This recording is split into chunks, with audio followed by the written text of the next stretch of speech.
రాష్ట్ర వ్యాప్తంగా ఉన్నటువంటి దివ్యాంగులందరికీ ఉచితంగా బస్ పాసులను ఇచ్చి అన్ని సర్వీసుల్లో అనుమతించాలని దివ్యాంగుల పోరాట సమితి రాష్ట్ర అధ్యక్షులు ఇండ్ల ఓబులేసు ప్రభుత్వాన్ని డిమాండ్ చేశారు. బద్వేలు ఏపీఎస్ఆర్టీసీ డిపో మేనేజర్ కార్యాలయం ఎదుట ధర్నా నిర్వహించారు.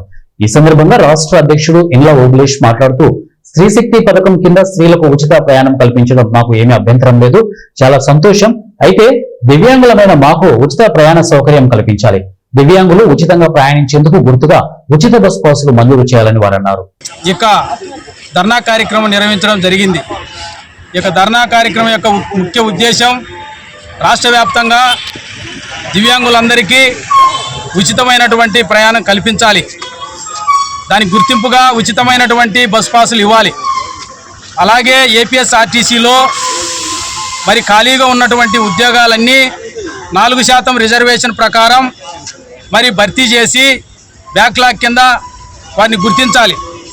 అలాగే బద్వేల్లో ఉన్నటువంటి రాష్ట్రంలో కానీ బద్వేల్లో కానీ ఎక్కడైనా ఏపీఎస్ఆర్టీసీ సముదాయం భవన సముదాయం షాపింగ్ కాంప్లెక్స్లలో ఒక దివ్యాంగుడు ఎవడైనా నిరుద్యోగత ఉన్నటువంటి వ్యక్తిని గుర్తించి వారికి రూములు కేటాయించాలి ఉచితంగా.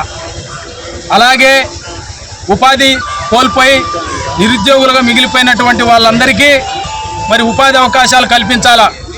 ఇంకొక విషయము, మన బద్వేల్లో డిఎం కార్యాలయానికి ర్యాంపులు ఏర్పాటు చేయాలా. ఫస్ట్ భవనంలోకి ఎక్కాలంటే దివ్యాంగులు చాలా అవస్థలు పడుతున్నారు.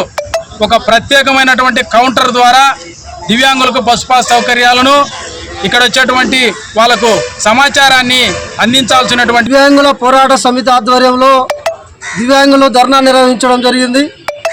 ఏదైతే దివ్యాంగులు కోరుకున్నటువంటి విధంగా ఈ రాష్ట్ర ప్రభుత్వం మహిళలకు ఉచిత బస్సు ఎలా అయితే ఏర్పాటు చేసిందో దివ్యాంగులకు కూడా ఉచిత బస్సు సౌకర్యం కల్పించాలని చెప్పి డిమాండ్ చేస్తూ ఉన్నాం.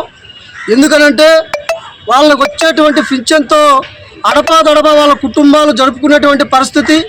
మరి దాంట్లో ఆ దివ్యాంగులకు పాస్ ఇవ్వాలంటే సగం డబ్బులు తీసుకుంటా ఉంది ఆర్టీసీ ప్రభుత్వం. వాళ్ళ ఆర్టీసీ కాంప్లెక్స్లో కూడా దివ్యాంగులకు వాళ్ళకు రూములు కల్పించాలి. రాష్ట్ర వ్యాప్తంగా ఉన్నటువంటి ఏదైతే దివ్యాంగులు నడవలేనటువంటి వాళ్ళు, కుంటు వాళ్ళు, గుడ్డి వాళ్ళ పరిస్థితి మనం ఇవాళ గమనిస్తూ ఉన్నాం.